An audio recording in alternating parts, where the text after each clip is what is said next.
Well, sir, I can't help you. Happy childhood. Well-adjusted, well-liked. Class valedictorian. I'd show you my yearbook, but Ma apparently thought some of the inscriptions were off color. So she made me eat it. No problems here.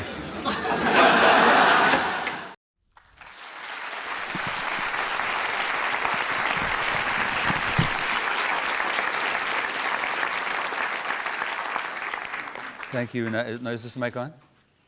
Can you hear me at the back? Yes, great. Thank you. So thank you, Natalie, for the introduction and even more for having invited me here. Just in this last Sunday's New York Times Magazine, there's actually an article about a kid with FASD and his dog. And this child was adopted from Russia by American parents and brought to the States, and along with the little girl they also adopted, and it became apparent very early that this boy is troubled, tantrums and screaming and inability to learn and behavior issues. And the family's life became a nightmare. Now, the cases of FASD, or fetal alcohol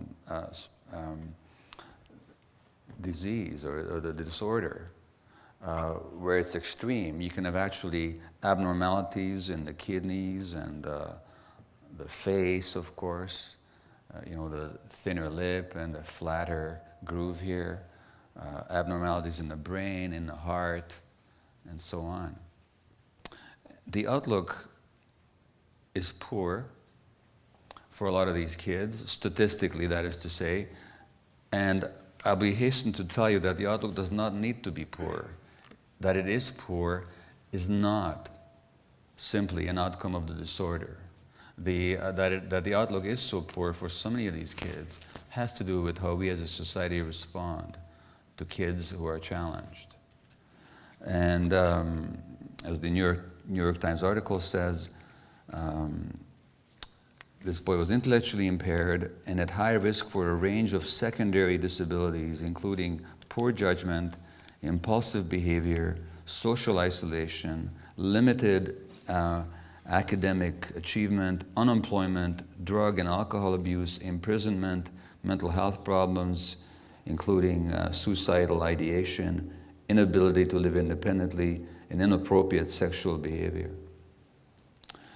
Now, of course, as Natalie pointed out, there's lots of other people in our society and lots of other kids who are also at risk for poor impulse control, inappropriate sexual behavior, imprisonment,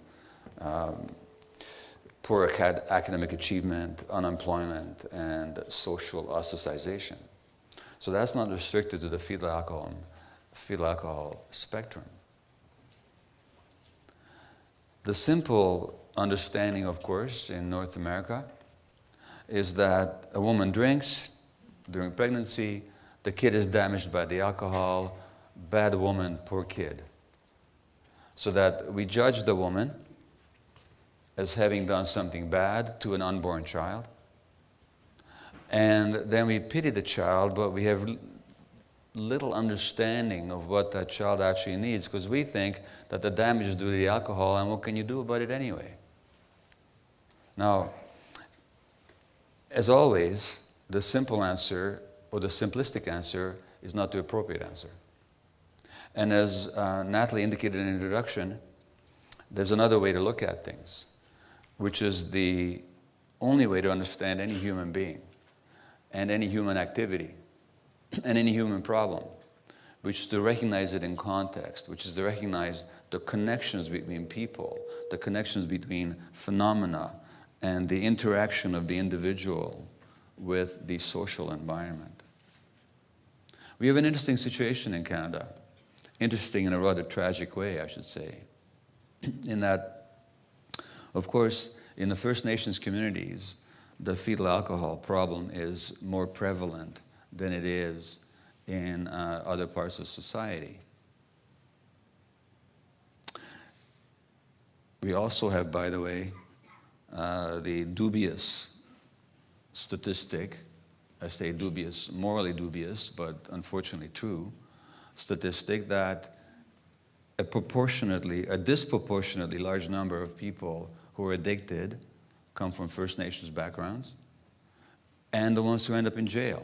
So that in some of the federal jails in Canada, the majority or close to majority of the inmates are actually of First Nations origin, whereas of course they make up only a small percentage of the Canadian population. In the downtown east side, where I worked for 12 years, about 30% of my clients at least would have been First Nations, whereas again, they only make up 2 or 3% of the Canadian population. And of course we can say, well, you know, that's just a drunken Indian for you. And that's the phrase that we use, isn't it? Now, then we assume that these people are either somehow flawed morally or intellectually. They're just not thinking on their feet, so they drink too much, making a bad choice. Or we might, with a bit more compassion, say, oh, geez, it's too bad. Genetically, they're just predisposed to drink. Poor people, what a shame. But here's the thing that knocks both of those ideas out of the water as soon as you think about it. Before the coming of the Caucasians, there were addictive substances or substances that were potentially addictive. In North America, there was, of course, tobacco. There was peyote. There were psychedelic plants. And in some areas of North America, there were alcoholic spirits. Not only did these substances exist, they were also known to the natives, and not only were they known to the natives, they were used by them. But how were they used? They were used ceremonially. They were used spiritually. They were used to take the consciousness to a higher level, which is the very opposite of addiction. The essence of addiction is to bring your consciousness to a lower level so that you don't feel what you don't want to feel. So addiction, including drinking, is an escape. The person who drinks doesn't choose, really, to be dependent on alcohol. I'm talking about the people that drink too much. People drink because they don't like how they feel. People actually drink because they don't enjoy the state of their mind, which is to say the state of their brain. It's too uncomfortable for them. So the use of drugs, any mind-altering substance, unless in the exceptional ceremonial context, under the guidance of elders and tradition and ceremony and ritual, except in those circumstances, the use of substances is pretty much always there because you don't like the way you are or feel or think, and you want to change your brain chemistry so that you alter the state of your mind. And so if you want to understand why people want to alter the state of their minds, it's not enough to talk about genetics, is it? If the problem was genetic, and since that there were all these substances here before the coming of the Caucasians, there should have been a lot of addictions in our First Nation population before the colonial arrival. But there wasn't any addiction. Therefore, we know that it can't be genetic. We also can begin to see that it's not a matter of choice, because if it's a matter of choice, why didn't you choose it before? Instead of using these substances ceremonially with respect in healing, like tobacco was a healer.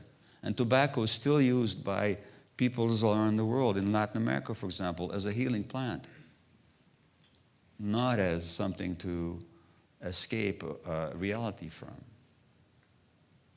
So we can understand that our quick judgments about these people somehow made a bad choice, they're stupid, or that they're genetically just susceptible and therefore what can you do? These ideas don't stand up to any kind of scrutiny. And if we actually want to understand why is it that people wish to alter the states of their mind and the chemical balance of their brains through the use of chemicals, we have to ask a simple question. What do the substances do? What do the substances do? Well, basically, what alcohol does is it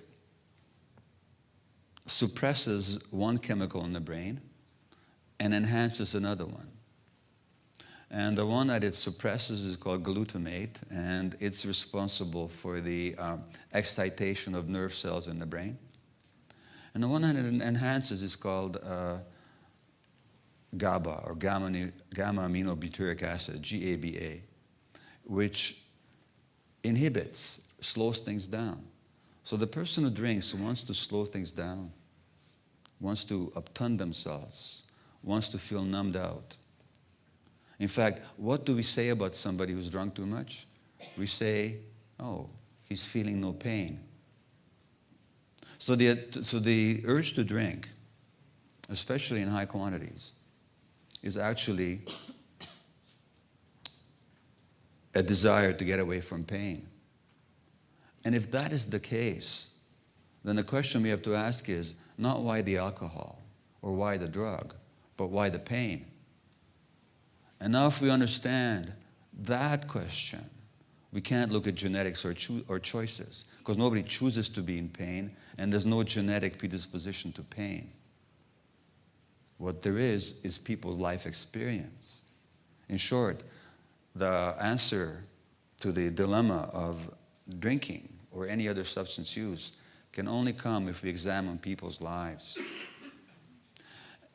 Now, once we start to examine people's lives, of course, we have to look at the larger picture, because no baby is born independently or could survive independently.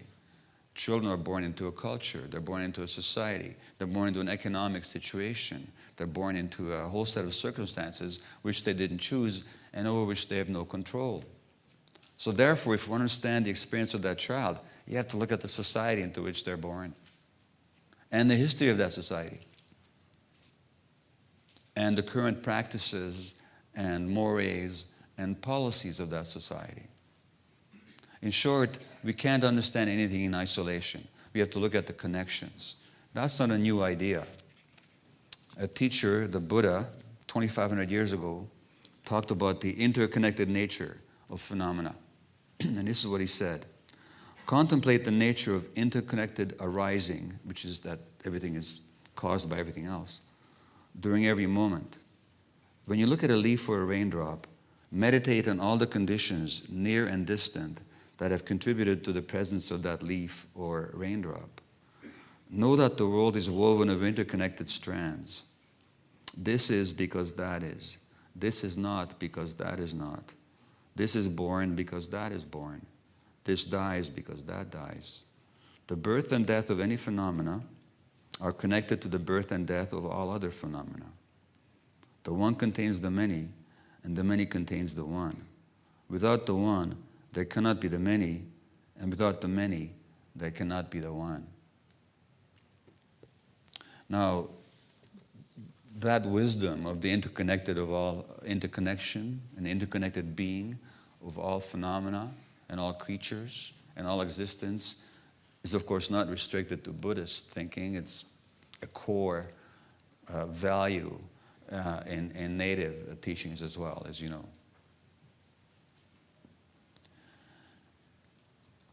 And the question we really have to ask is, how do we get from a situation? There was a study last year at Notre Dame University in the States.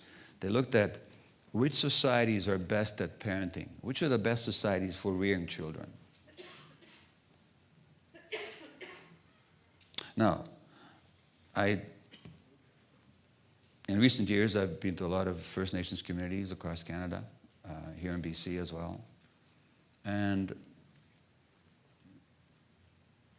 I'm not saying this any way to blame, as I'll explain. I'm just describing. And what is true, and there's a lot of pain and trauma in these communities. And a lot of the pain and the trauma in these communities is inflicted by the adults on the children. Abuse and neglect. And that's not unique to the Native communities. We see it across the board. We see it in other parts of society as well. But it's particularly endemic in Native communities. So when you look at that, it's a bit surprising to find out maybe that in this Notre Dame study, when they looked at the optimal environment for parenting, you know what they found? The optimal environment for parenting is the hunter-gatherer tribe, which is to say, the society that native people here had before the coming of the Caucasians. In other words, they had the culture that was best designed to support healthy child development. And there's a number of reasons for that. Like one thing they didn't do is they didn't beat their kids. And when the Caucasians arrived in North America, they were, the British, they were kind of upset.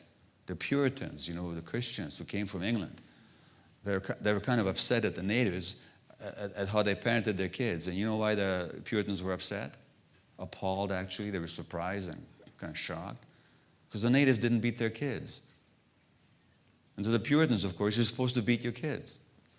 If you spare the rod, you spoil the child. This is the ethic. So the idea of a culture that didn't beat their kids, they didn't understand that one. So, on the other hand, native people carried their kids everywhere they went. So the kids were never put down. They were never left alone. They were not isolated in kindergartens. They were not left to cry if they were upset. They were picked up right away. In other words, they parented with absolute intuitive, instinctual, nurturing parenting practices. So, not only is it not true that native people don't know how to parent, the fact is how they parented is superior to the way that most parenting happens in our culture. Because in our culture, we separate adults from kids, and it's still quite okay to spank a child. And if a child cries, we actually tell parents, don't pick them up, you're just going to spoil them. Just the opposite of what the kid actually needs. So if we want to understand how did we go from a culture that parented in the optimal way to something that we see all too often now in First Nations communities, where children are hurt or at least not getting their needs met, we can't understand it if we only look at that culture in isolation. We have to take a really close look at their relationship to the culture that took over here. And of course, I don't know that I have to tell this audience the history of what happened in this country, but I'll say more about it later. But what I am saying now is that if we want to understand why people are drinking, it's because they're in pain, and if we understand why they're in pain, we have to understand their life history. Their life history, not just as individuals, but also their life history as a society. And again, nothing that I'm saying is unique to First Nations peoples, but the suffering and the pain and the historical trauma is more concentrated in those communities than is anywhere else. And they didn't create their own trauma. That happened at the hands of other people. And now, who are we then, or who's anybody, to point fingers and say, you drink too much, you hurt your kid? We want to understand that. We really have to look at the history of this country and also the present of this country. Now, specifically when it comes to women drinking,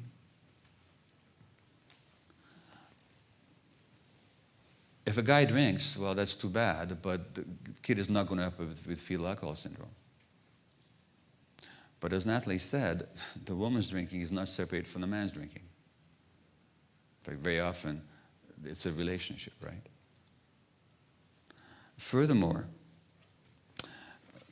there's an interesting statistic. Well, if you look at a whole range of diseases, autoimmune diseases, for example, autoimmune diseases where the immune system attacks the body itself.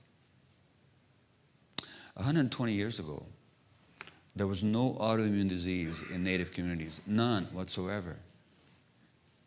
And now they have some of the world's highest rates of rheumatoid arthritis and autoimmune disease in general. 120 years ago, there was no diabetes in First Nations communities. But now, in some areas of Canada, we have some of the world's highest rates of diabetes. Can't be purely genetic. If it was, it should happen a long time before. Something must have happened. Specifically, when you look at women, And women are at a higher risk for autoimmune disease, and also for like rheumatoid arthritis, and also for non-smoking related cancer. What's really going on is that, again, you can't isolate the women from the society that they live in. And I'm talking about women in general, not just Native women. In the 1940s, the ratio of multiple sclerosis was gender equal. So for every man diagnosed with multiple sclerosis, so was a woman. You know what the gender ratio now is in Canada? It's about 3 or 4 women to every man. Which right away tells you that multiple sclerosis, this disease of the nervous system, can't be genetic. Because if it was, it wouldn't have changed over 70 years, because genes don't change in a population over 70 years. It can't be the diet or the climate, because that hasn't changed more for one gender than the other. What's happened? What's happened, of course, I believe, and this is what one of my books is about, is that disease has everything to do with stress. And the stress on women has increased. Now, why has the stress on women increased when we have washing machines and dishwashers and all this kind of stuff? You know?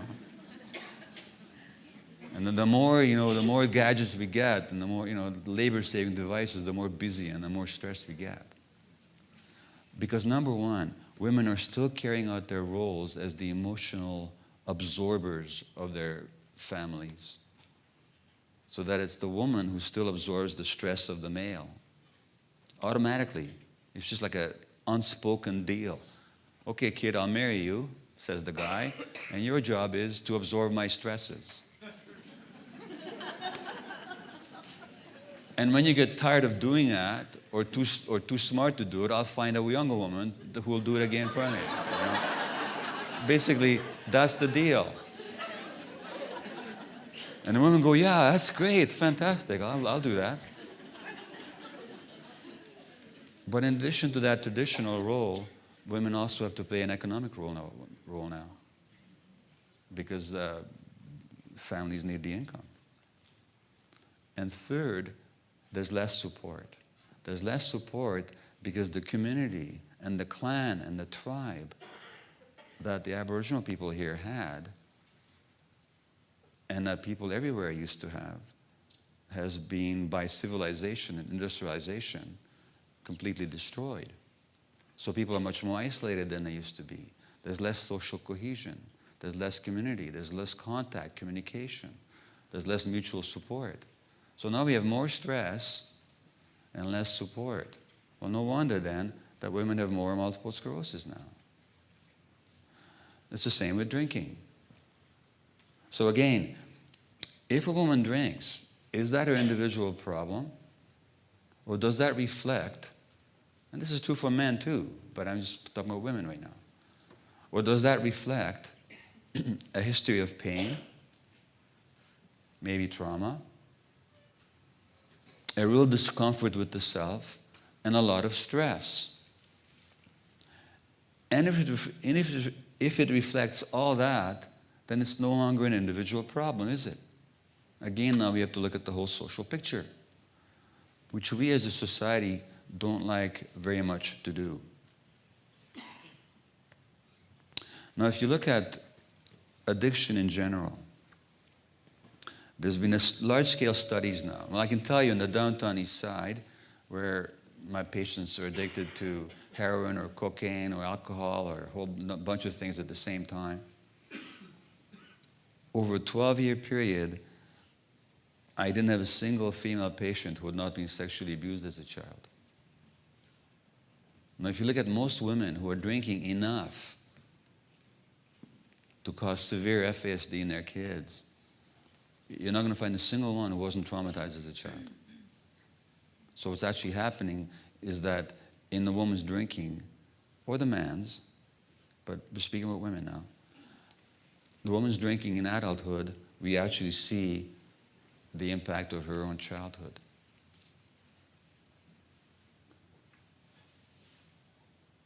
And if she was traumatized as a child, why was she traumatized? Because her parents had too much pain and trauma in their lives, and they acted it upon their kids. So when a woman's drinking, we're seeing the childhoods of her parents and of their parents before them. It's not an individual problem. It's a multi-generational problem. The pain is passed on until we somehow deal with it.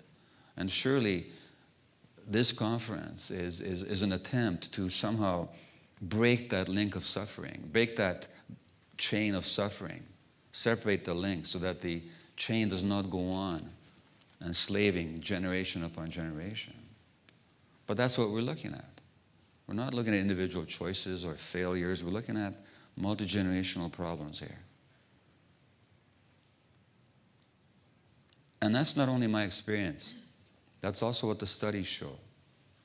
And this is where it gets a bit frustrating, because the studies that I'm telling you about, or will tell you about, are not controversial and they're not secret. I mean, they'll be published in major medical and psychological journals. But most practitioners don't know about them. Most practitioners don't know about them. Now, one set of studies in particular are called the Adverse Childhood Experiences Studies, ACE, or Adverse Childhood Experience. An adverse childhood experience is physical, sexual, or emotional abuse, the loss of a parent through death, through being jailed, or a rancorous divorce, violence in the family, addiction, mental illness in the family. You can actually go on the internet and download the ACE score and do your own and see where you're at. It'll explain a lot of what your experience in life has been about. Because the adverse childhood experiences study clearly show, looking at tens of thousands of people, that for each of these events or set of events, the risk of drinking goes up exponentially, the risk of drug use goes up exponentially, the risk of obesity goes up exponentially, the risk of psychosis goes up exponentially, of mental illness in general, of criminality, of relationship problems, of diabetes, of strokes, of cancer, and a whole range of other problems. In other words, none of those things that we tend to think about as just a problem of the individual are problems of the individual. Even cancer is not a problem in the individual. Cancer reflects multi-generational history and childhood experience. Not that most physicians have any clue as to why that's the case. But in Canada, it's been shown that if you were abused as a child, your risk of cancer goes up 50%. In other words, your cancer is a manifestation of what happened to your grandparents. Because that's where you were abused. Because something happened in the family or to the family. It's the same with alcoholism, same with drinking, same with all substance-related behaviors. So that to understand what happens to one generation, you have to understand what happened to the previous one. And then how that generation treated the next one. This stuff is passed on. And we don't pass it on deliberately, we just do. It's just how it is. We can't help it. Until we deal with it, we just pass it on. There's no way around it. Now, there's a psychiatrist in the States called Dr. Bessel van der Kolk, who is at Boston University, and he deals a lot with trauma. And he's actually proposing something here. He's saying that we have all these diagnoses, ADHD, and I'll be talking more about ADHD tomorrow. And I have it myself, by the way, which is why I like a lapel mic and I like to move around on stage. Oppositional defiant disorder, conduct disorders, Asperger's, Tourette's, all these things. And we think, we've diagnosed a kid with ADHD, now we've explained something. Or no, it's not ADHD, it's Asperger's. Well, that explains it. None of that explains anything. It only describes it. These diagnoses are not real entities in the real world. They're just stuff that we've put together to describe things. Now we think we've explained something. And FASD is the same thing. Now, what Van der Kolk says is that instead of all these different diagnoses, there's only one diagnosis, which is what he calls developmental trauma disorder. And that simply means that human beings develop in interaction with the environment. Not a big surprise, is it? If you had a garden in which the plants weren't developing properly, and they weren't growing as well, or maybe they were deformed or somehow, you could have the option of going out there and yelling at them, like we do with kids. You know, grow up. What's wrong with you? Look at that, you're crooked. Straighten up already. Look at your posture.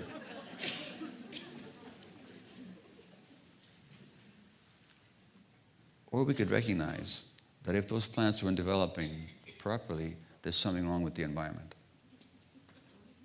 We wouldn't be asking what's wrong with the plant. We'd be asking what conditions for development is that plant not receiving? Nutrition, soil, irrigation, sunlight. Well, now, we now know from decades of scientific research that the human personality and the human brain itself, the physiology of the human brain itself, develops in interaction with the environment. And for the right kind of development, you need the right kind of conditions. Now, I'll be speaking a lot more about that tomorrow in my workshop on ADHD and FASD. But to make a long story short, the essential condition for the proper development of brain circuits that govern our behavior and our emotional life. So brain circuits that govern our capacity to regulate our impulses so that we're not acting out all the time. Brain circuits that regulate our capacity to balance ourselves emotionally so we don't get too upset when something happens, so we can handle it. Brain circuits that handle our capacity to respond to stress. And other important to pay attention. All these important brain circuits need the right environment. And the essential condition is a non-stress, supportive parenting environment. Now, if we look at society as a whole, and we see all these kids who are diagnosed with oppositionality, conduct disorders, ADHD, Tourette's, Asperger's, autism, all that, they all have stuff in common.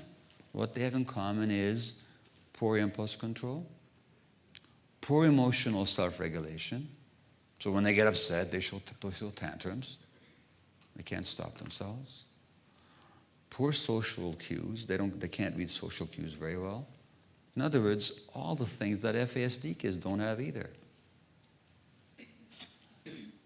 And in all these other cases, we're not saying it's because the mother drank too much, because the mother didn't drink. What happened was that those children were born to stressed parents under stressed circumstances. And in those conditions, the brains didn't develop properly. They couldn't develop properly. Now, if you look at FASD kids, what do we see? Not only do we see that the mothers may have drunk excessively during pregnancy, but if we ask, why did those women drink? Well, we've already answered that. It's because the woman was in pain emotionally and she needed to soothe the pain with the drink. In other words, she's a stressed woman. She has a lifelong history of distress. And she's in a distressful situation right now. Maybe she's in a relationship where she's being beaten. Maybe she's in a relationship where she's not being supported. Maybe she's living with an alcoholic male. Maybe she's all isolated. In other words, she's very, very stressed. But I can tell you already, and I'll say much more about it tomorrow, stress on a woman during pregnancy has an impact on the developing nervous system of the child, physiologically. So studies have shown that women who are stressed during pregnancy, their kids will have behavior problems at age 3 or 4. Animals who are stressed during pregnancy, their offspring will be more likely to use cocaine and alcohol as adults. Much more evidence which I'll present tomorrow. But what's obvious here and what's evident is that any woman who drinks is by definition a stressed woman. Not only that, I'll say more about this tomorrow, but again, stress in the first few years of life interferes with the development of the child's brain also. Now, any child born into a family where there's drinking in the family is born into a stress situation by definition.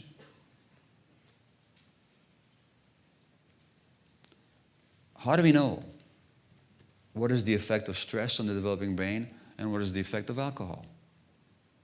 Well, in the case of the kids who've got the facial markings or the brain scan findings or the heart difficulty, heart abnormalities, and so on, caused by the toxin, alcohol, well, you can clearly say that's the alcohol.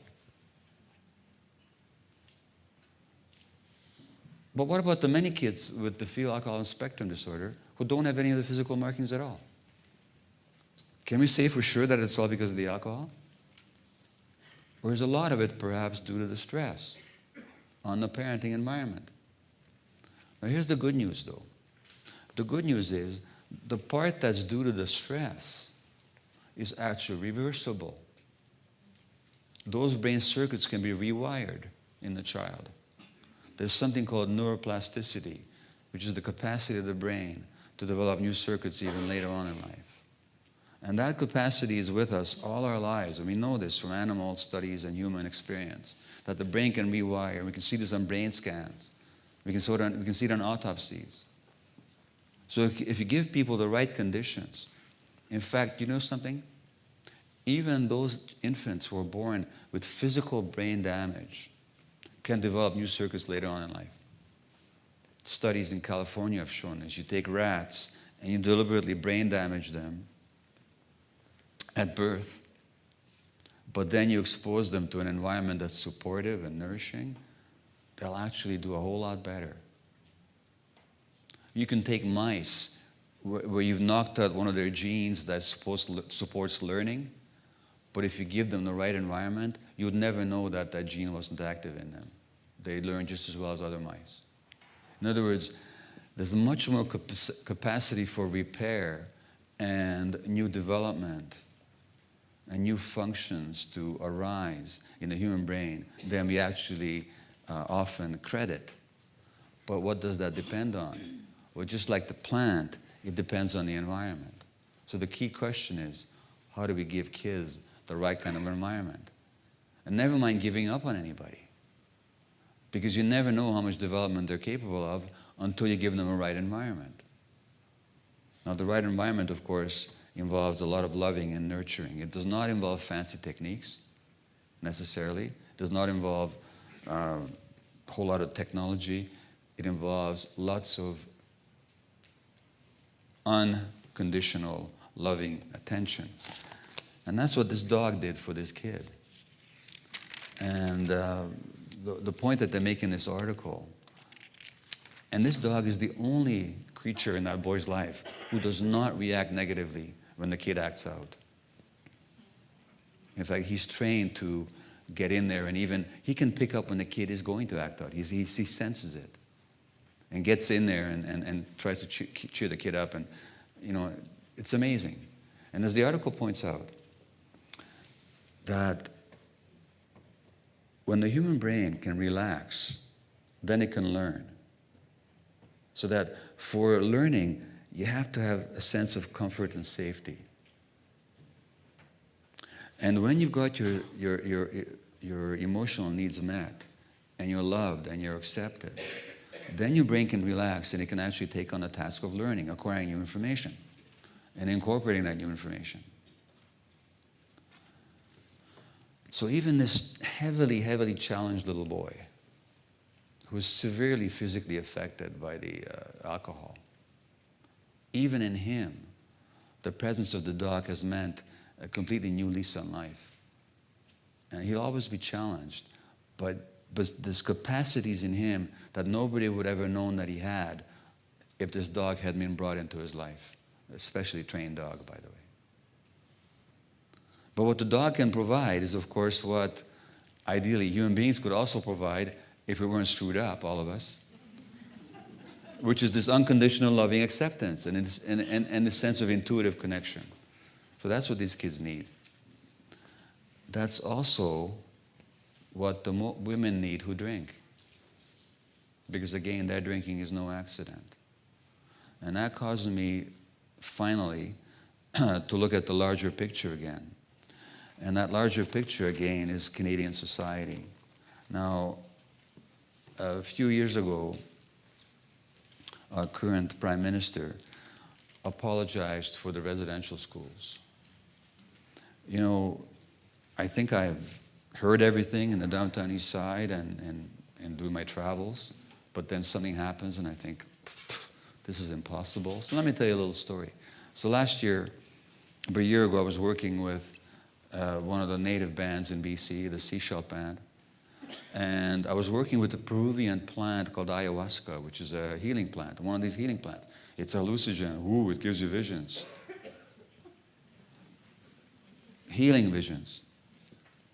And we had a Peruvian shaman working with us, and I was working with supporting that work.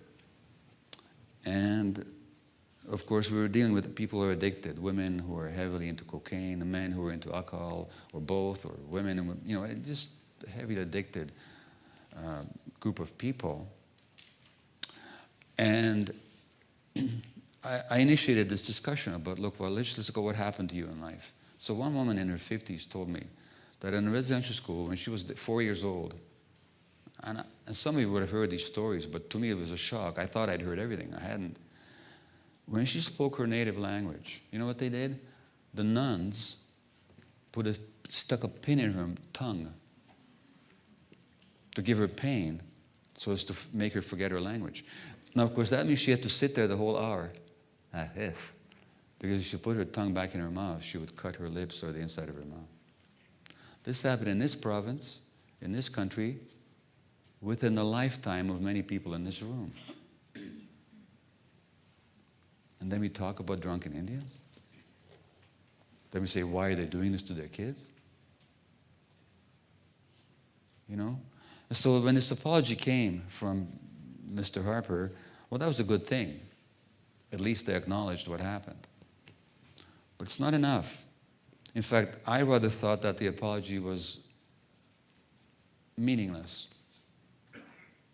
The reason it was meaningless is because it's not enough to apologize for something if you're going to keep doing the same thing. Now, it's not that we have residential schools in this country anymore. No, that we don't. So we can safely apologize for that. But we haven't apologized for yet is the destruction of people's ways of life, the destruction of the attempted, not successful, thank God, but the attempted destruction of their culture and the robbery of their resources. And why we haven't apologized for that? Because we're still doing it. Look right now, this northern pipeline that they want to build. The native communities across the north are lining up to oppose it, to express their concerns for their children, for the possible toxic effect, for the destruction, further destruction of their ways of life. And our government says that these people who are saying those things are just foreign agitators. But what does it mean to apologize when you're still going to rob people of what belongs to them? And when you continue to make their lives miserable? Then what do we expect except more addiction? And what's our government's response to that? To the addiction problem and to the fact that people are going to drink and break the law? It's to spend billions of dollars more in jails. So the same government that doesn't have the money for social services and wants to raise the rage for old age pensions because, you know, to save money. What we do have money for is to build more jails and to keep people in jail longer by toughening up the criminal code. And who's going to end up in those jails? Let me read you a paragraph from my book on addiction. Detective Sergeant Paul Gillespie, head of Toronto's Sex Crimes Unit, rescued children from the purveyors of internet pornography. That's what he did. He rescued these kids that were being abused on the internet. As the Globe and Mail reported on his retirement from police work, 6 years at that job had not inured him to the horrors that he witnessed. Paul Gillespie still can't get used to the sounds of crying in pain, says the Globe article, and the graphic videos of children being raped and molested that he has seen all too often on the web. It's beyond horrible to listen to the soundtracks of these movies, said Canada's best-known child porn cop. But it is the silent images of desolate children that tear most at his heart. They're not screaming, just accepting, he said, of the infants captured in his pictures. They have dead eyes. You can tell that their spirit is broken. That's their life. He's talking about 2-year-olds. Those 2-year-olds are going to end up drinking and using drugs. And if that same policeman, think about this one, if that same policeman, instead of quitting the force, transferred to the drug squad, who do you think he'd be chasing in the streets? Those children that he didn't rescue. Because they're the ones who become the addicts. They're the ones who become the alcoholics. So here we have the paradox of we try to protect and rescue kids from trauma if we can. And if we can't, we put them in jail 20 years later. And this is what we call a civilized country. This is what we call the best country in the world to live in. For who? Not for the vulnerable. Not for the people that suffer the multi-generational trauma of what this history, our history, has imposed on them. Well, there's good news in all this. The good news is that children's brains are malleable and plastic, even adults' brains, so that if we actually can create the conditions for the healthy development, that development will take place. And a lot more kids can do a whole lot better if we get all that. If we don't just dismiss them as this diagnosis and that diagnosis, and that means it's hopeless. Because none of these conditions are written in stone, and even as much about FASD that's reversible. I'm not dismissing here the toxic effect of alcohol. I'm just saying there's a lot there besides that, and that's what Natalie said in the first place, that there's a lot of continuity between these conditions and a lot of similarity, and so that the approach has to be also similar, which is to recognize that underlying all of them, including fetal alcohol spectrum disorder, there's a lot of childhood stress and trauma, multi-generational, and if we go to work on supporting these families and helping these families and helping these children, and in our schools and kindergartens and institutions, and especially if we ever had the wisdom to stop spending the money in the utterly inhumane and non-productive and from every angle useless, worse than useless, criminalization of people who use substances because they're too much in pain, well, we could actually get somewhere. And finally, when I look at the qualities or the teachings of traditional cultures around the world, whether in Peru or in North America or in Canada or in BC, what do we find? We see a recognition of the interconnection of things. We see the importance of connection to the land, of being grounded. We see the importance of nature. We see forgiveness. We see witnessing of one another's pain. We see listening. We see inclusion. We see restorative justice. We see ceremony.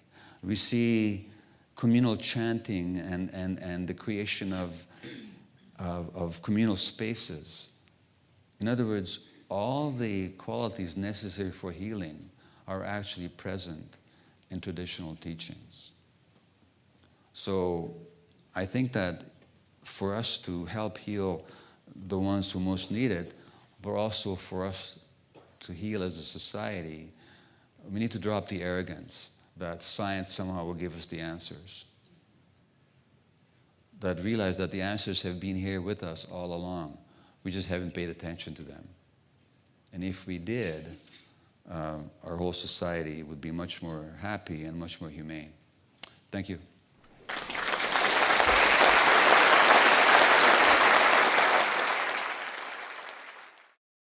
If I could live my life over again, I'd live it very differently. You know, if I could parent them again, I'd not be the same person. Because although I didn't have an alcohol or any substance addiction, I was a workaholic. And I wasn't around for my kids emotionally. And you don't have to have alcohol or a substance to be addicted to in order to hurt your kids. All you have to do is to be emotionally absent. So this issue of parental guilt and caregiver guilt, I deal with it. Because my kids got issues. As adults, they have issues. And those issues I know would not be there had I been a different parent. That's just the reality. That's how it is.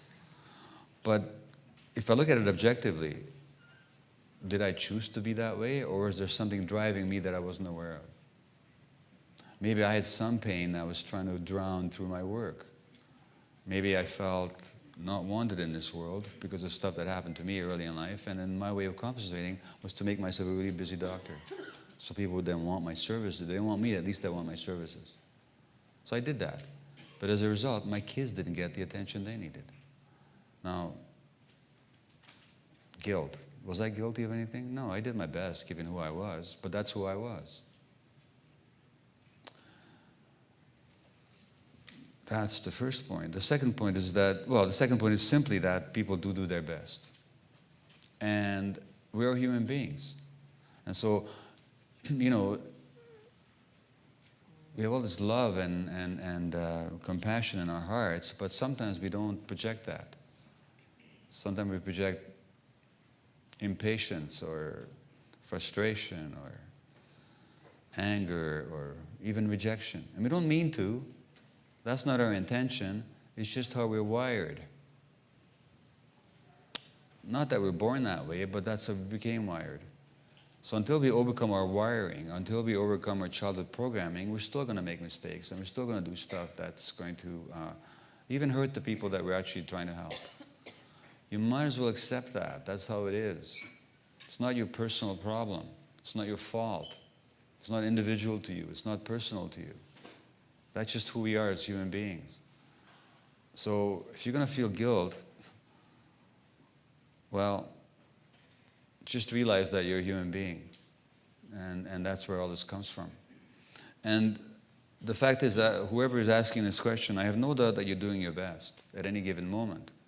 But your best is limited by who you are, by your own programming and all the stuff that's happened to you, and by the stresses that you're under right now. So cut yourself some slack here. And furthermore, there's a worse thing about guilt, which is that when we look at our kids and we feel guilty, we're actually not seeing their possibilities. We're only seeing their problems. And for parents, that's very tempting. When I look at my kids, I see their problems. Other people look at them, what wonderful kids you got, you know? Who are you talking about? But as parents and caregivers, we tend to see the problems because it's our job to deal with them, and also we tend to see our responsibility. We don't see the possibility. So, and there's a final thing I'd say about guilt, which is that whoever feels guilty today, as a caregiver, that guilt is not you. You felt guilty before your child ever came into the world. The guilt is just yours. And most of the time we feel guilty, it's because as children we learn to feel guilty because we failed at the most important thing that we took on, which is impossible. And we feel guilty because our parents were not happy. And the child can only take that personally. So if my parents are not happy, the kid can only say, well, something's wrong with me, so it's my fault.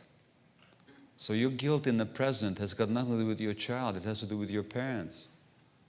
And you know what? You never could make them happy because it wasn't your job. Only they could make themselves happy, and if they couldn't do that, you couldn't do it for them. But as a result, you develop this guilt of failure, and you're responsible.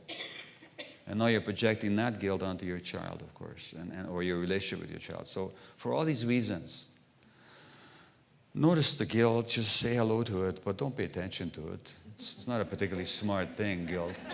Okay? Okay, next question. Hi. I have 2 questions. Yeah. Start with the first one. Yeah. When you compare, like, for example, 2 siblings that were raised by the same parents, and you know, it was pretty fair. The parents were fair with both of them. Yeah. How would you explain one suffering with addictions and Right. pain and trauma, and the other one doing absolutely fine? Sure. It's because your question is a good one and a very common one. It's an important one. It also contains a fallacy. You said when you look at 2 kids who were raised by the same parents, there's no 2 kids who were ever raised by the same 2 parents. Okay? No 2 children ever had the same 2 parents. Now let me give you an example for my family.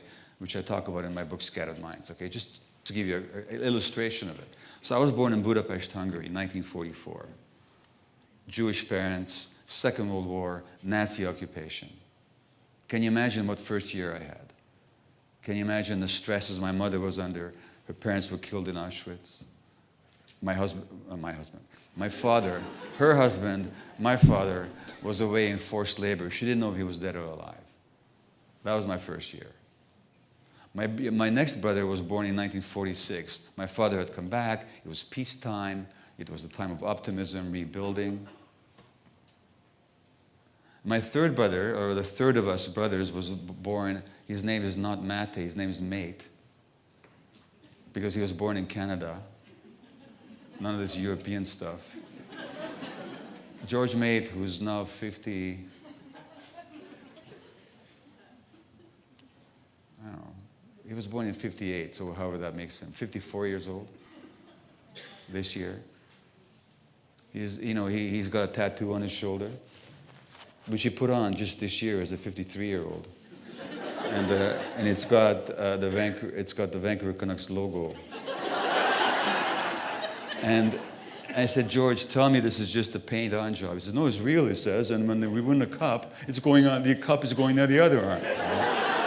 But we're still waiting for that tattoo.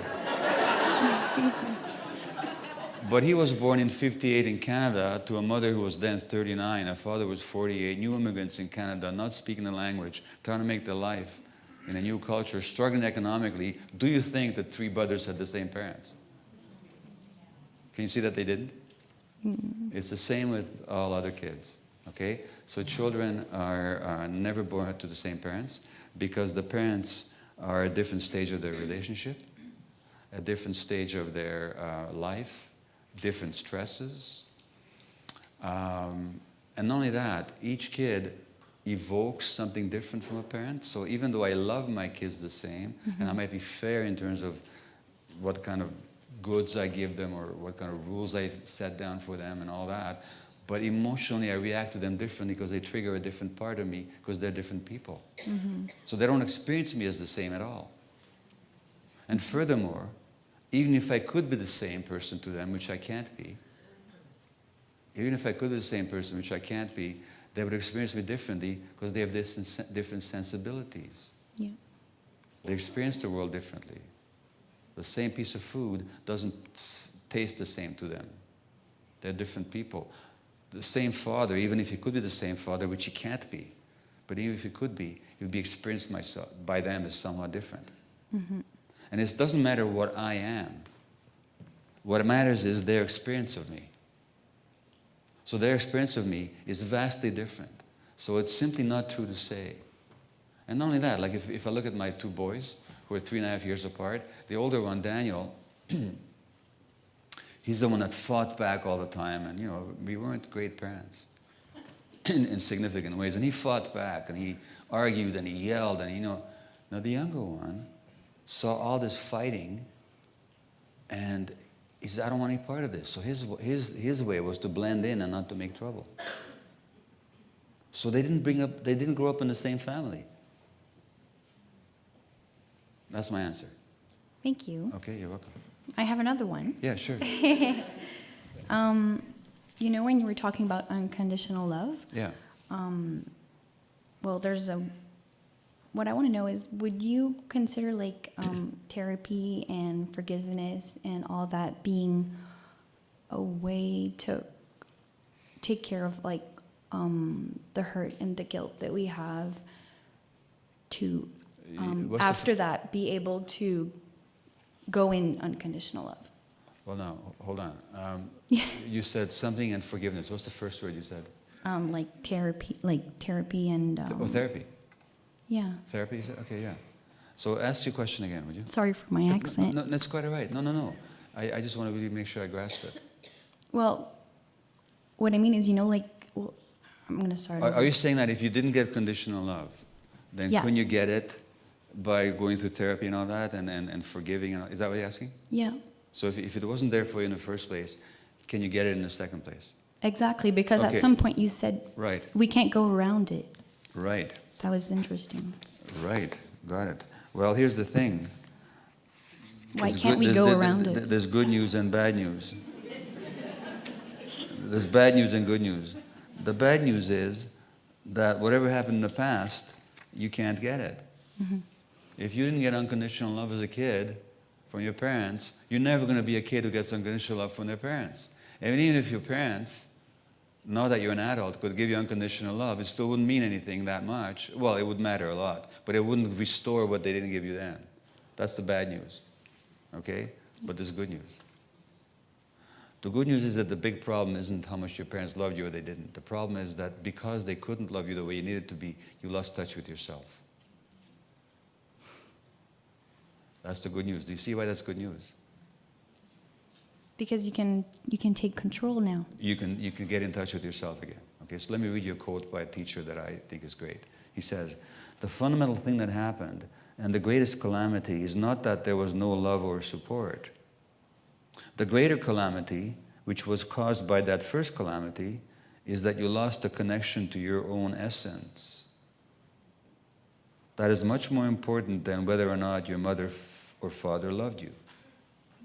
So, because, now, it's not that I didn't love my kids, but love is not, the love that the child needs is not the emotion that the parent experiences. The love that the child needs is being accepted unconditionally and being understood. And whatever love I felt for my kids, which is a lot, it didn't translate into unconditional acceptance and seeing them for who they were, because I wasn't capable of that, because I didn't have that kind of relationship with myself. Mm-hmm. So I couldn't do that. So when a child isn't seen and understood and accepted, then they don't see themselves, then they don't understand themselves, then they don't accept themselves. That's the big tragedy. Otherwise it wouldn't matter. But the good news is that that you can reconnect. We can come to understand ourselves, accept ourselves, and honor ourselves in the present. And when we're able to do that, then what happened 20 years ago or 30 years ago just doesn't matter anymore. So the answer is yes, for that reason. Okay? Thank you. You're welcome. Hi. Good evening. I want to say thank you for coming. I'm honored to listen to you speak tonight, Thank Doctor. Very engaging speaker, and you have a lot of interesting perspectives on things. I'd like to know, from your perspective, your idea.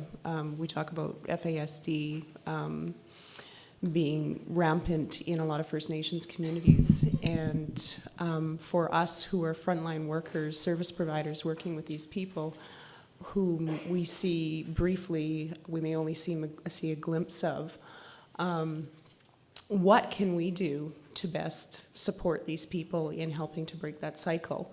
And the second part to that question is, what is your vision in, I don't want to say curing, but eliminating the pain and the trauma for these people?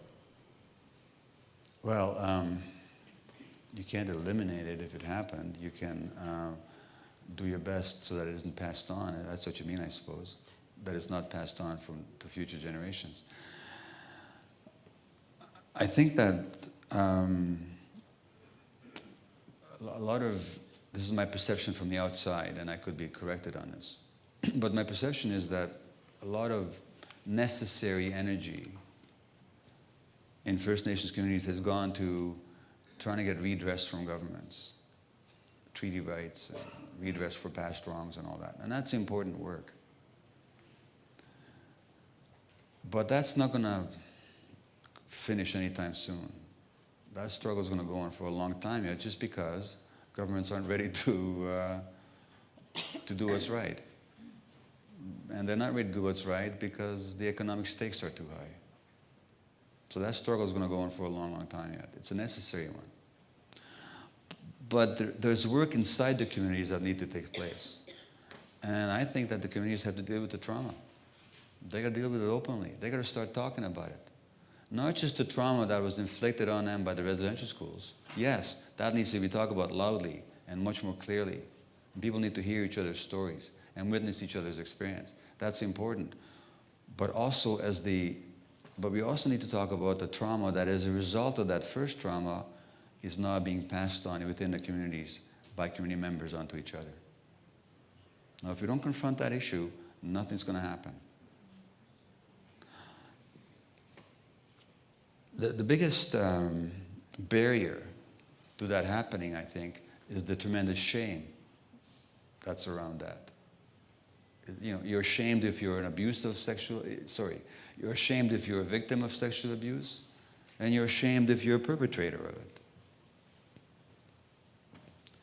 Now, of course, it needs to be understood that the victim is completely not at fault. It needs to be also understood that the perpetrator is also not at fault. Because the perpetrator is a victim themselves who just unconsciously acted out their pain on some other person. So we have to depersonalize it. We have to take the shame away. And we have to be open about what happened and what's happening. So it's a long discussion that we could embark upon in response to your question. But I think the fundamental issue is you got to look at how it is and talk about it openly and publicly without blame, without pointing fingers. But as a necessary step towards healing. And I think that this is where the traditions can be so strong. Because again, the tradition is all about restorative justice. It's about inclusion, not about exclusion. It's about forgiveness rather than punishment. So that has to be reinvigorated, that whole tradition. And then in the context of that tradition of acceptance and non-blame and non-punishment, the abuse and the traumatization has to be talked about openly. Okay? Thank you. Thank you.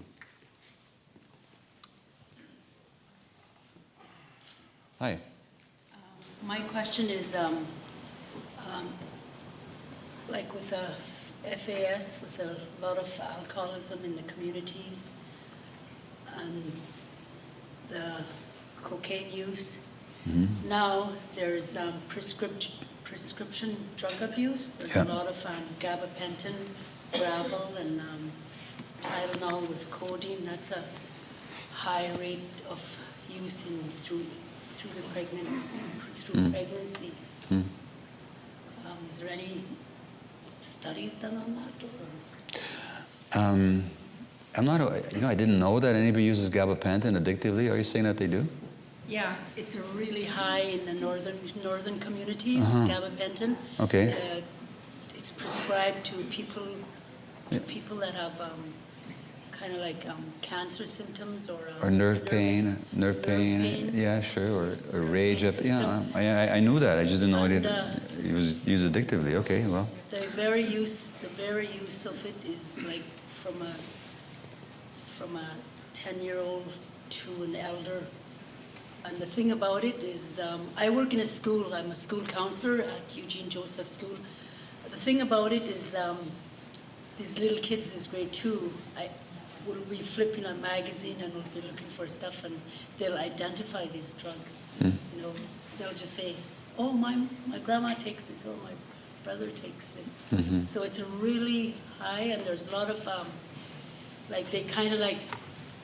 they quit using alcohol, and now they're using these. So your question is, what is the impact of that on the developing child? Is that what the question is? Yeah. Okay. Well, first of all, what your question points out is something that I talk about addiction in this book here and in Realm of Hungry Ghosts, in that addiction is not to a particular substance. I mean, it is and it isn't. There's an underlying addiction process that has to do with emotional pain, spiritual emptiness, brain circuits not wired exactly the right way because of early experience. And that's what creates the template for addiction. Now, just because you give up one addiction doesn't mean you've given up addiction. It just means you've given up one particular form of it. Yeah.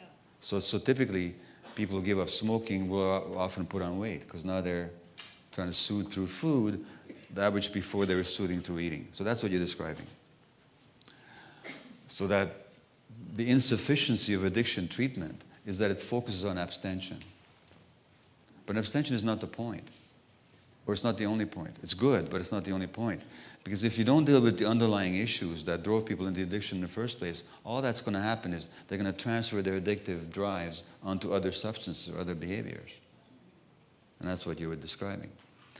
Now, secondly, I don't know what to say.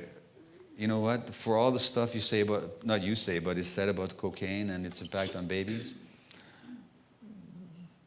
babies who are born to cocaine-addicted mothers do pretty well. And same with babies who are born to morphine-addicted mothers or heroin-addicted mothers, as long as the baby doesn't go through withdrawal after birth, you know, from the opiate that you have to protect them from. They're not nearly as dangerous as alcohol is. I'm not advocating them. I'm just saying that they're not nearly as dangerous, so I'd be less worried about them than I'd be worried about all the other stuff, about all the stress and the impact of that on the baby. But I'd be less worried about the substances. Gabapentin, I'd have to look up. I don't know what its effect is on a developing infant. Okay? Yes, sir. Well, first of all, I'd like to congratulate you on a wonderful talk. Thank you. Presented a lot of ideas. The issues are very, very important, and I've had the pleasure or the difficulty with working in with alcohol and alcohol-related problems probably from 1975 when I first spent some time with Dr. Smith that described the syndrome. And I feel that I know less today than I thought I knew in 1975. That's good. The difficulty comes in, and some of the newer ideas and thoughts that are going on. I really never believed that alcohol was the cause of the problem. I'm still in the age of the fetal alcohol syndrome rather than the fetal alcohol effects. Mm-hmm. The issues come in, and I find this every day when I'm in the office and working, is that I have groups of individuals both in my First Nations communities, and I worked in the First Nations communities in the Northwest Territories, and here in British Columbia and in Alberta. And I find that there is truthfully a difference between, I wish it was only environment that caused the issues that do it. And what I find on a continuous basis is that there is survivors, and the survivors many times have nothing to do with what has been done in the early years and the early formative years of the child. And that's what I sometimes take issue with, that is probably going to cause me no end of grief in this next year in my office with wanting to find programs of how we can improve the nurturing of it. The unfortunate part is I have seen nurturing in both ways, in the most exquisite nurturing of a child and in the family, and some of the most difficult nurturing issues on it. And I don't say that nurturing is the only part of it. I hope that we don't go away from this and feel that there is going to be a cure by just nurturing for the effects of alcohol in utero. And I like that better, of the effects of alcohol in utero, than the fetal alcohol syndrome, because I think that there's something else that's affecting it. The difficulty that I have, and that I have seen over the years, is the effect of the alcohol on the infant when it is formed, unfortunately, and depending on the time sequence of the gestational development of the child, some of our mothers are affected by alcohol in their mothers. Mm-hmm. And that is the difficulty that I have, that I cannot resolve in my thoughts and my feelings. But I just hope that we don't And the effect of the sperm, we thought that the sperm had no effect, but now we know that 4 months before conception, the sperm has what the sperm is bathed in does have an effect on the genetic development of the child. So I really don't think it is all environment, but that I strongly feel that some individuals have more of a predisposition due to their genetic development to tolerate the effects of the toxins in pregnancy rather than just the environment. Thank you for that very thoughtful commentary. I'd like to respond by, first of all, agreeing with you that it's certainly not all the environment, and it can't be. And certainly I didn't mean to imply, and I hope you didn't hear me imply, that alcohol itself is not a toxin that also physiologically affects babies. Of course it does. And that's a major problem. Nor would I make an argument against genetic predispositions. Clearly there are genetic predispositions, and they also play a role. However, I can't do anything about the effects of the toxic effects of alcohol. That's done. I can't do anything about genetic predisposition. That's also done. What I can do something about is the environment. And so why not concentrate on the part that's actually fixable, or at least where there's significant transformation can take place, as we know. That's my whole point. So it's not a matter of ignoring the factors that you articulate. It's a question of where do we wish to focus our energies. And furthermore, even genes, as you're probably aware, are turned on and off by the environment. So there was a study out of UBC a few months ago that they looked at 150 genes in adolescents. 120 had been affected in their expression, in their function, by stresses on the mother in the child's first year or two of life. So the genetic functioning of teenagers was affected by stresses on the mother, and about 30 genes had been affected by stresses of the father in the preschool years.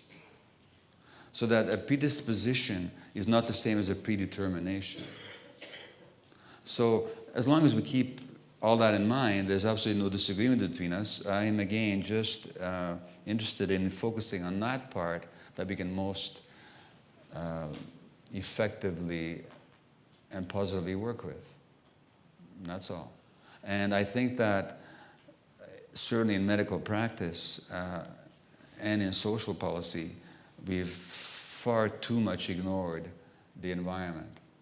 And we tend to respond only to symptoms or to manifestations rather than underlying issues. And I can tell you that certainly with ADHD kids, and I also believe with fetal alcohol spectrum kids, the stress in the family not only helped to create the problem in the first place, but also maintains it in the second place.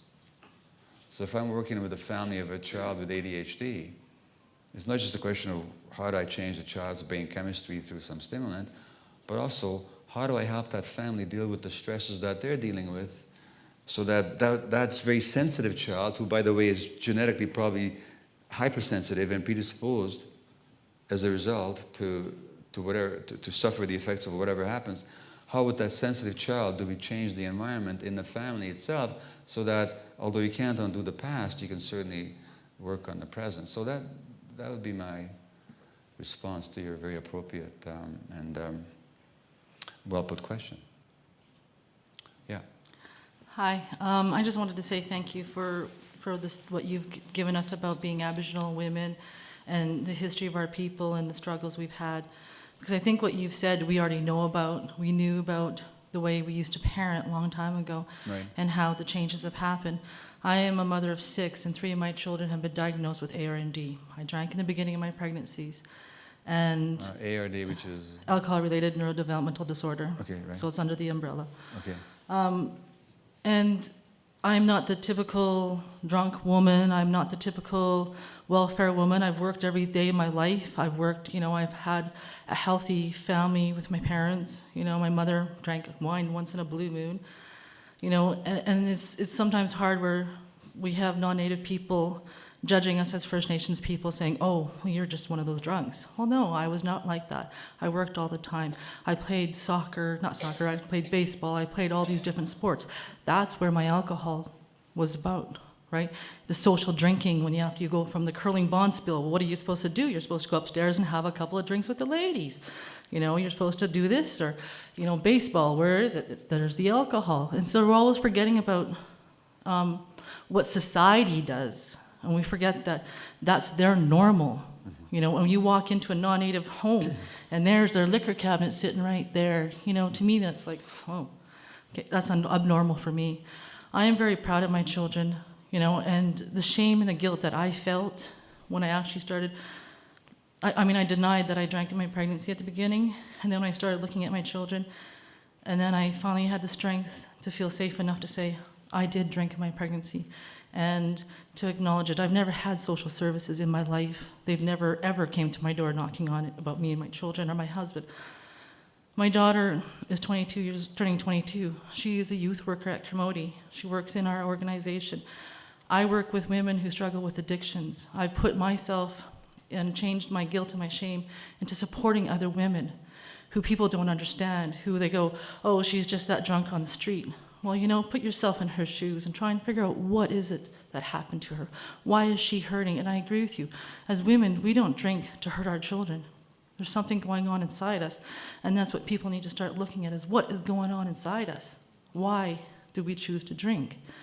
And I'm so thankful that you're saying this to the people, the audience out here, because they need to take a look. And if they can't work effectively with that woman, then is it really the woman, or is it how they are working with that woman? And maybe they need to change the way they are working with her. Maybe they need to help nurture that woman and empower her to make her feel that she is good enough and she deserves to have a good life. Well, usually that's right. And usually when people are unable to look at the pain of another person, it's because they're not able to look at their own pain. Yeah, so thank you very much. Yeah. You just kind of enlightened me and made me feel good about what I do and why I do what I do. And I'm very proud of my children. My daughter doesn't drink, she doesn't do drugs. My other children, two children smoke dope, but they're not drinkers, right? So I'm happy with that, And people don't call my children problem children. They always say to me, wow, you have such amazing children. So because my children might be affected, it doesn't mean that they have a death sentence, and it does not mean that they're going to be a menace to society. So I am very proud of my children and what they've done, and I just want people to realize that, yes, these children can still succeed in life, but you have to believe in them. Thank you. Thank you.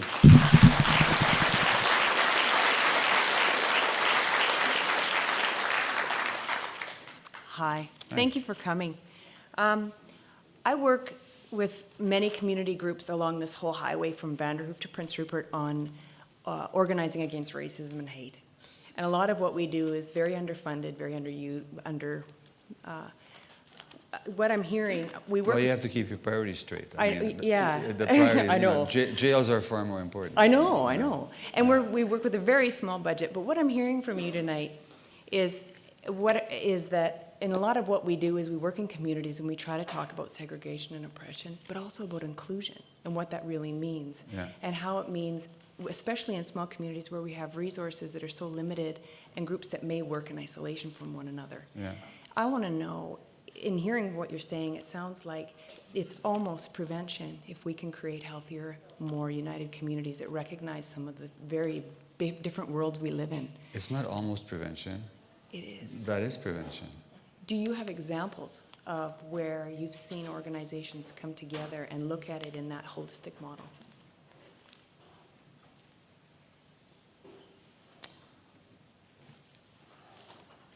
I don't accumulate such examples. I've been to lots of communities where people do exactly what or attempt to do exactly what you're just speaking of. Mm-hmm. do I know of a community? I certainly know that there's some Native communities where there's more of a sense of control that's local rather than from the outside. People have managed somehow to maintain the reins of their government in their own hands. People tend to do better. So there's more sense of agency, or more agency in the sense of being the agent, being the active person in your own life. I can't name for you organizations or groups. I'm sure there are such. I wouldn't want to tell you. There is a book that came out a couple of years ago, and I wish I could tell you the title of it now. But it's actually about the healing movement in Native communities. It was written by a journalist from Nova Scotia. Anybody know the title of that? She gives lots of examples of people that are working in positive ways. Yeah. I need to recall the title. I just can't think of it right now. So no, I can't give you names of specific organizations, but I've met lots of people who are working in that direction and who understand the importance of it. And I've seen lots of examples of success on small, micro levels. I've not seen a whole city or a whole community where this has actually been adopted. I haven't seen that, no. Okay. Okay? Thank you. So, all right. Sure. I have a question. I have a 4-year-old son who just got diagnosed with the ARND plus the severe ADHD. Okay. How would you give a parent like me to deal with him when I don't have the ARND, but I have the ADD and ADHD? Yeah, well, so do I. And my daughter doesn't have any of it, and to deal with her and to deal with him and to try to get her to understand why he's so different and why she needs patience. Okay. You mean your son's sister, is that right? Yes, my son's sister. How old is your son is 4 years old? My son's 4-year-old. And your sister? His sister will be 7 in August. Don't even try. First of all, it's not her responsibility. But because of the No, violence, don't even expl- she's seen don't- the don't- violence in the home. Don't explain anything to her because it's not fair to her. The situation is not fair to her. She didn't choose it. Okay. All this attention that the younger one gets and all the family energy that goes into just dealing with his issues, and she's being ignored. No. No, well, she feels that way. Yeah, she feels that way. Yeah, I know, that's what I'm saying. Okay. Don't try and argue her out of it because she's not a parent, she's not an adult. Just listen to her and feel and validate her feelings. Yeah, this really feels lovely to you, doesn't it? He's getting all the attention.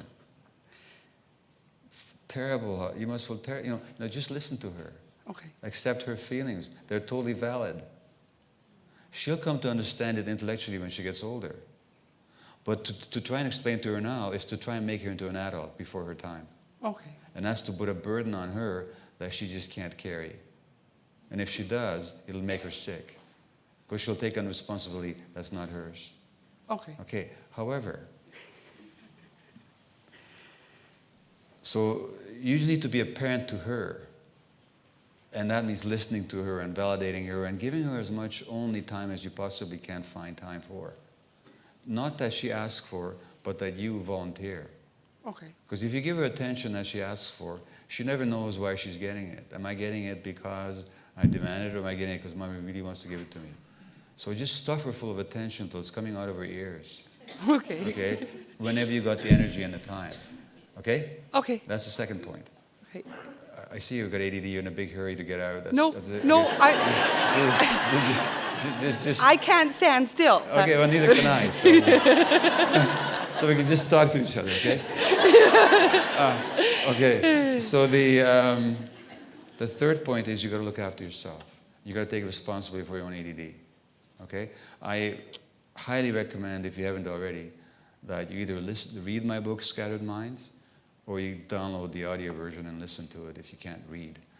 If you can't focus that long to read, because it'll give you a totally different take on the condition than you've ever heard from anybody else. It'll explain to you what it's actually about, which goes back to your childhood stresses, and that there's things you can do for yourself in the present to deal with it. Okay. You know, so that the short answer is, don't try and explain things to her. Let her be a kid, so listen to her and spend time with her. And thirdly, as best you can, take responsibility for your own stuff, and that'll create an atmosphere where your kids could be more at ease as well. Okay. Okay? Thank you. You're welcome.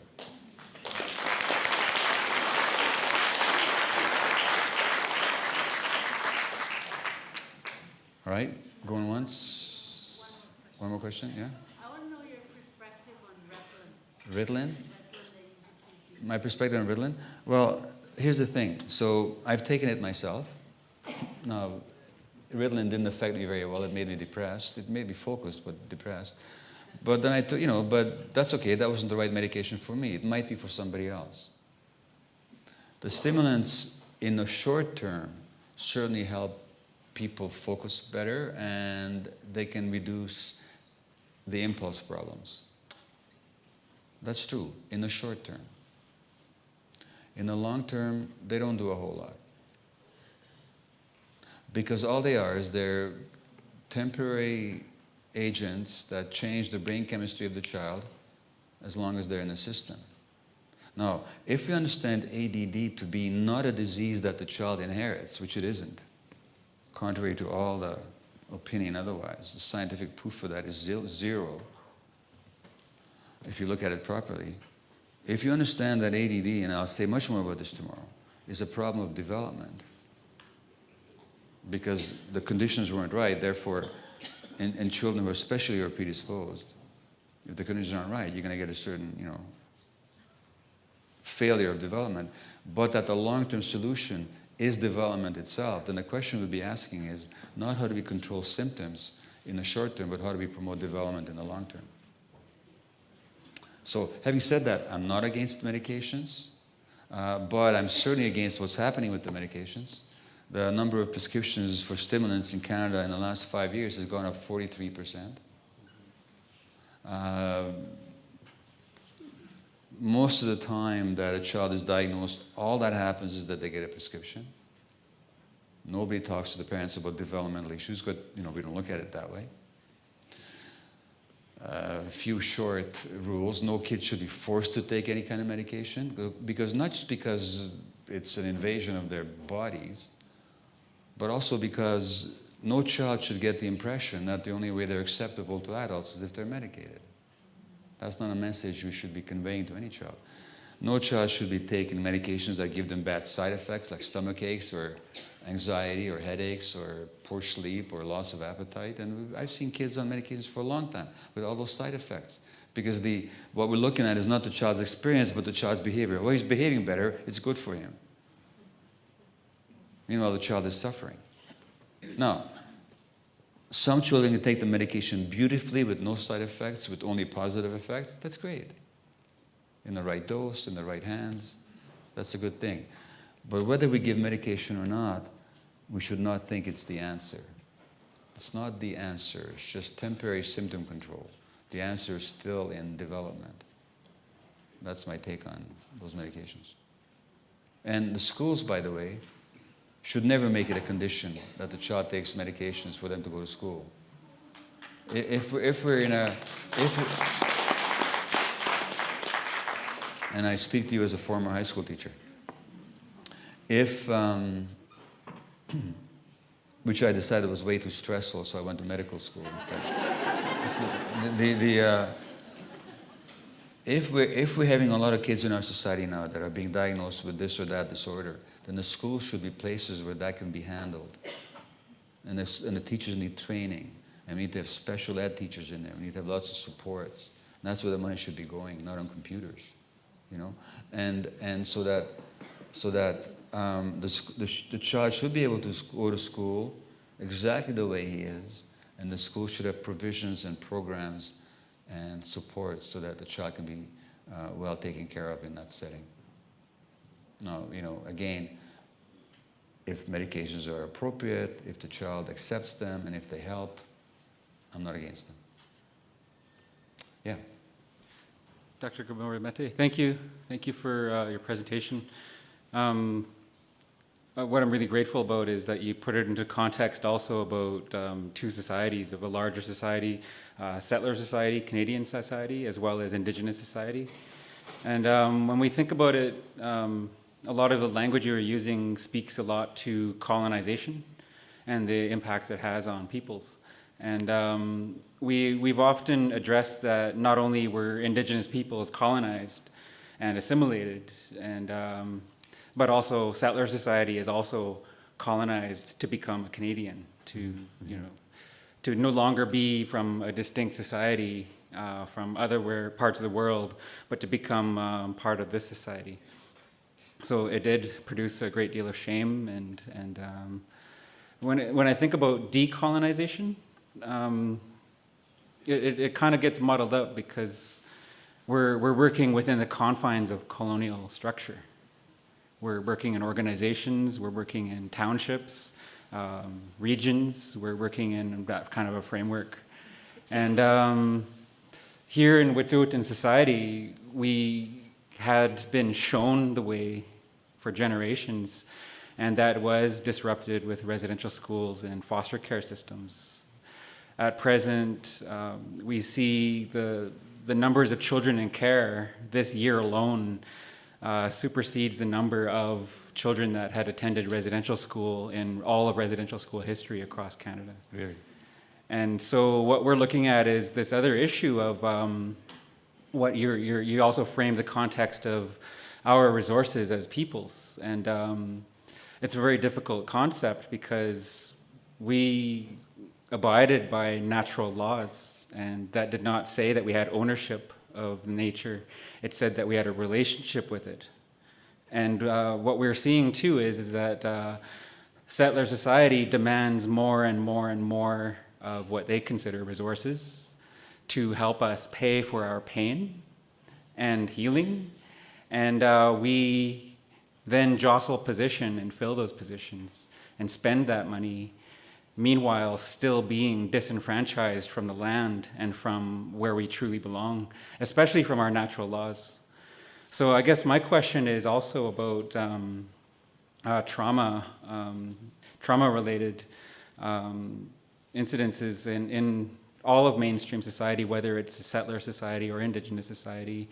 And the question is more for the room, like how we can see ourselves, kind of remove ourselves from that colonial construct and include ourselves in nature and include ourselves in natural law, because that's where all of our people have come from before. So what we have a major challenge in doing all of this is finding that time. You've described Indigenous societies and how close they were to their children. And what we see today is every generation in our families is separated throughout most of the week. And our social capital is diminished because society says, hey, configure yourselves differently so you can produce, so you can continue to take from nature and give to us, and we'll give you money in return, and you can spend it on your communities and keep working in that framework. And our question has to be about when do we let it all go and really, really do some real groundwork, some real grassroots work, and pressure settler governments to change and amend their laws so that they also reflect natural law, because that's where our conflicts are arising. Is we're in the way as Indigenous societies. It's more profitable for a country to pay into maintaining poverty the way it is now, rather than spending even half that amount to eradicate poverty.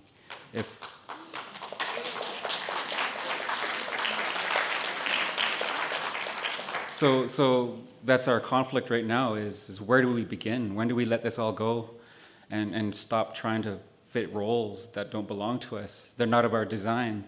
If we're really going to combat racism, violence, and addiction and its effects on our peoples, we really need to have a really good look at our week-long activities, how much time we have with all of our generations present, and how they can decolonize, and what does that mean for a settler society to decolonize? Thank you. Well, thank you very much. You didn't so much ask a question as you threw out a challenge, and not to me, but I mean to all of us, and also, of course, you made a very powerful statement. So I won't reiterate what you said because it doesn't need for me to add anything to it. I just make a couple of quick points. You talked about the trauma throughout society, in the rest of society, as opposed to just the First Nation groups. Well, here's this American psychiatrist that I've quoted earlier, and he said, people with childhood histories of trauma, abuse, and neglect make up almost the entire criminal justice population in the United States. Just about every single person in jail in this country or in the US is there because of childhood trauma or neglect. So it's a general problem. It's not restricted. It's a problem of this society. And my next book, which I hope to write this fall, is tentatively entitled Toxic Culture, How Materialistic Society Makes Us Sick. Okay? Encompassing some of the ideas that you expressed. The second point is that what you said about how we spend our time and away from our kids, and then, well, this book, I don't know if you're familiar with, I co-wrote it. It's not my work, it's the work of a friend of mine, a wonderful psychologist, Gordon Neufeld, who, he's probably been up here, has he not? Yeah, he's been here, yeah. So Gordon and I wrote this book together, and he talks about how we've lost the connection with our kids because of all the factors that you talked about. And the consequence of that is that kids whose brains have to connect to somebody, if the adults are not around, they'll connect to other kids. And so now for the first time in history, you've got kids being the major influence on each other's development. I'll say much more about that tomorrow, but that's a direct consequence of the factors you described. And that book is called Hold On to Your Kids, and it's a major problem throughout society. So kids are meant to be initiated into the adult world by elders and adults, and now they're being initiated into the world by peers. And of course, when it comes to drug use specifically, the commonest context for beginning drug use is in the peer group. And all that's because kids have lost their adult attachments, and they lost their adult attachments because economically we've broken up those family and village and neighborhood structures that held kids safe in a context of adult relationships. Hi.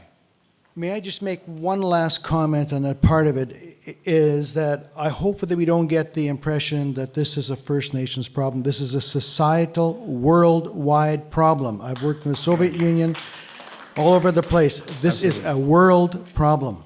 Not only it's indigenous to our earth. Absolutely. And of course, if you look at countries like Greece right now, because of the economic crisis that the kind bankers of Europe have thrust upon Greece, now there's more suicides in Greece in the last half year and more alcoholism. And that means there'll be more kids born with fetal alcohol problem.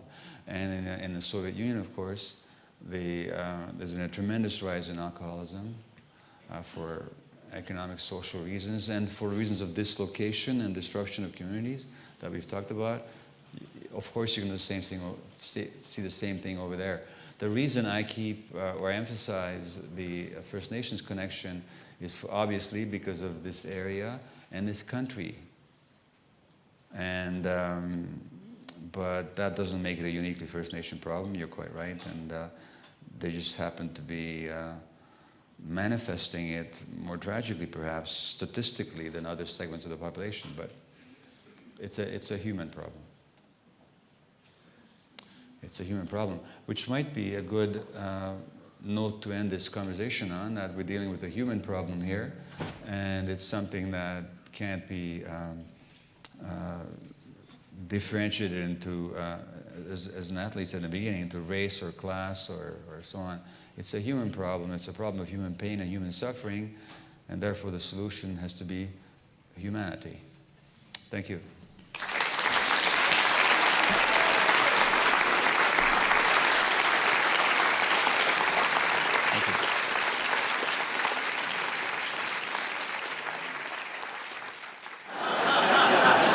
Yes, Fraser, I'm off to live in the eco-pod. No. It's a noble experiment. I am a pioneer. The research we are going to do is going to aid all of humanity. This is the stupidest day I've ever had.